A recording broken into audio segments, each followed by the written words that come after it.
teman-teman yang belum subscribe channel ini, silahkan klik tombol subscribe-nya. Dan bagi yang belum nge-like video ini, silahkan klik tombol like di bawah ini. Bagi yang sudah subscribe, saya doakan semoga rezekinya lancar dan sehat selalu. Bagi teman-teman yang belum subscribe, pasti menyesal. Oke, langsung aja markinjut. Mari kita lanjut. Ya, assalamualaikum warahmatullahi wabarakatuh. Berjumpa lagi dengan Mas Den. Dan di depan saya ada Bu Fatimah nih. Ya, Bu Fatimah, assalamualaikum. Waalaikumsalam. Ya, Bu Fatimah. Bu Fatimah, kenal nggak Ida Dayak, Ibu Ida Dayak? Kenal.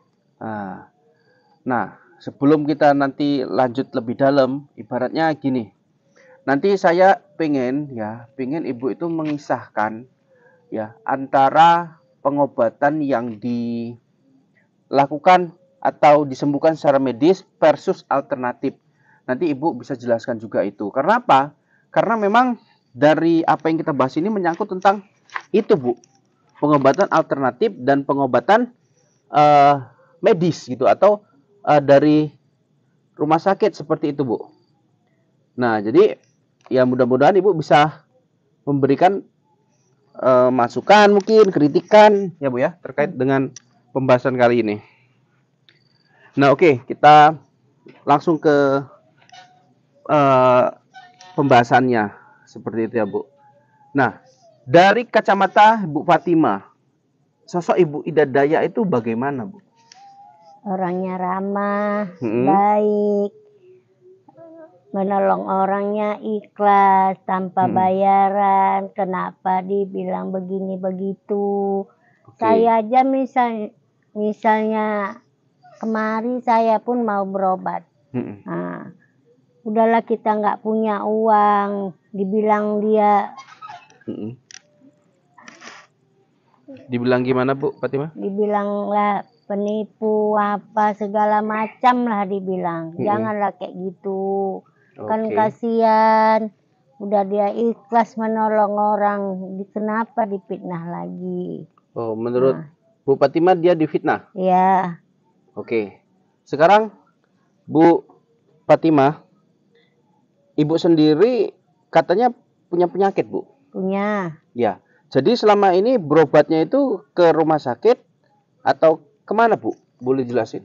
Ke rumah sakit udah, ke medis iya, alternatif iya, tapi belum juga sembuh. Lebih seringnya kemana, Bu? Alternatif. Alternatif. Nah, Ibu bisa jelaskan nggak kenapa Ibu lebih sering ke alternatif ketimbang ke dokter atau ke rumah sakit, Bu? Lebih percaya saya lagi alternatif. Itu dari segi kepercayaan Ibu. Iya. Kemudian dari segi biaya, Bu? Saya orang nggak punya. Nah, disitulah saya berobat alternatif. Lebih murah. Lebih murah. Nah, kenapa Ibu nggak menggunakan BPJS atau apa gitu? Justru nggak punya uang lah untuk mengurus BPJS. Jadi menurut Ibu, orang yang berobat sama Bu Ida banyak yang nggak punya BPJS? Banyak. Ataupun punya, tapi nggak percaya lagi sama medis? Enggak. Atau memang sudah lama ya, Bu ya, di medis nggak sembuh-sembuh? Iya, nggak sembuh-sembuh. Gitu ya? Oke. Ibu sendiri punya nggak pengalaman kalau orang itu berobat medis versus yang alternatif? Mungkin teman Ibu ada gitu. Yang intinya sembuhnya di alternatif malah. Alternatif. Ada nggak, Bu? Ada juga. Sakitnya sakit apa?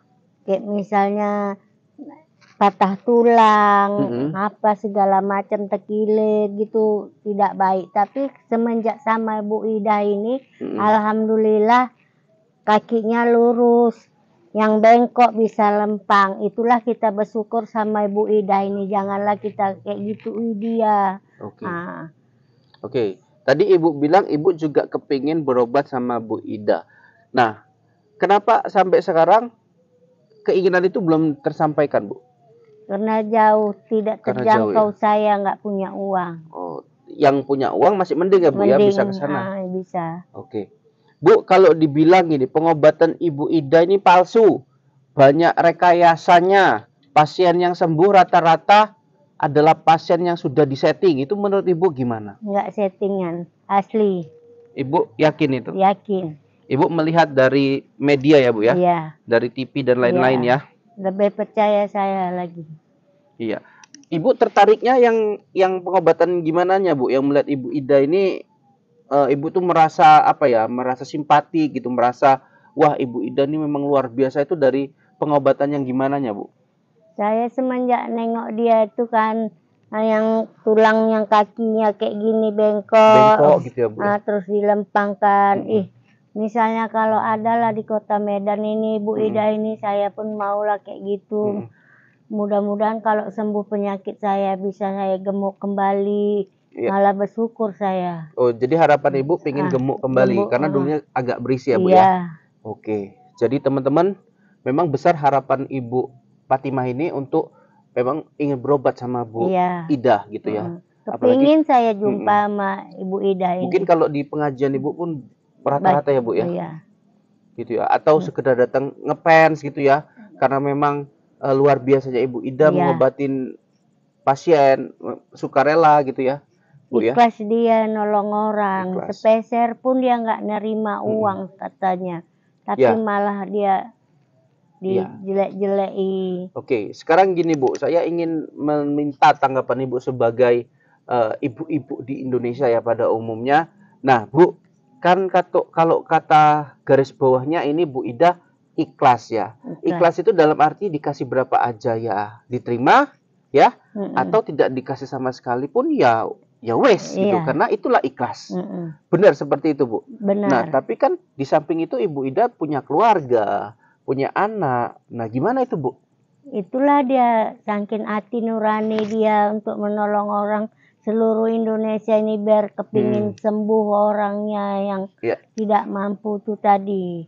Nah, Oke. ikhlas katanya. Oke, Bu Fatima. Jadi soal diangkatnya semua penyakit ya, Bu ya. Kalau kita lihat, kita baca, Bu ya, Bu Ida itu kan seperti kebanyakan dia pengobatan yang ada yang stroke ya, Bu ya, ada yang masalah tulang, ada juga yang bisu, masalah Iya, bisu ya, Bu ya. bisu. Heeh. Yang nggak bisa bicara, yang Oke. lumpuh. Alhamdulillah saya tengok tuh Ibu Ida, salut saya nengoknya. Salut ya. Nah, Jadi kalau kembali lagi nggak ada rekayasa tuh, Bu? nggak Ya? ada, Nggak ada. terbukti. Oke. Sekarang gini, Bu. Apa sih harapan Ibu sama Bu Ida gitu? Walaupun oke, dalam waktu dekat nih, beliau itu nggak akan ada di Sumatera ya, Bu ya. Nggak akan ada ke Sumatera Utara, khususnya Medan gitu. Apa harapan Ibu untuk para pasien yang saat ini mengantri panjang untuk diobati sama Bu Ida? Apa harapannya? Harapannya bersabar diri. Nah, jangan bergesah-gesah bilangkan begitu, begini. Nggak boleh kita seujon sama Ibu Ida ini. Nah, karena dia istilahnya banyak yang mau diobatinya, tapi kayak mana waktu dia inilah yang nggak mengizinkan. Jadi misalkan gini Bu, tadi kan saya bilang antriannya panjang. Mungkin kalau dibilang di YouTube atau di internet, katanya antrian sudah mencapai ribuan, ratusan, bahkan ribuan. Nah menurut Ibu, kan nggak mungkin kan dalam satu hari Ibu Ida bisa nanganin mungkin hanya 100 atau 150. Nah selebihnya itu gimana Bu? Tiap hari datang, tiap hari apa? Nah, menurut Ibu gimana itu? Kayak gitu. Itu tadilah bersabar aja. Mungkin ada waktunya dia pasti diobatinya. Dia pun kepingin masyarakat ini seluruh Indonesia ditolongnya dengan hati yang ikhlas. Oke. Kalau dibilang Bu Ida ikhlas nggak nerima bayaran sekali. Untuk bos-bos besar ya Bu ya, yang punya memang uang yang banyak, wajar nggak bos-bos besar ini ngasih cash duit ke beliau ini untuk sarana beliau itu sedekah ilmu, sedekah kemampuannya untuk menyembuhkan pasien-pasien yang memang penyakitnya sudah lama gitu Bu. Itu tadi karena dia udah berjanji sama yang kuasa, kalaupun saya punya ilmu, saya harus menolong orang dengan ikhlas. Oke. Nah, jadi itulah intinya kemampuan dia. Ya, maksud saya gini tadi Bu. Andai kata Bu Ida ini memang ikhlas ya Bu ya. Nah, nggak usah, malah kalau bisa dibuat pamflet gratis, pengobatan Ida Dayak gratis untuk seluruh masyarakat yang memang pingin diobatin. Nah ini peranan orang sekitar atau masyarakat sekitar yang mampu Bu. Ini khusus yang mampu ini Bu. Memberikan keikhlasan untuk menyumbang untuk kemakmuran Bu Ida gitu. Mungkin dengan sukarela memberikan koper senilai 100 juta, 200 juta. Nah, kalau pengobatan itu, Bu, misalnya Bu Ida kan pengobatan ya, sibuk tiap hari 24 jam mungkin. Nah, beliau kan harus tetap memikirkan anaknya, Bu. Memikirkan keluarganya.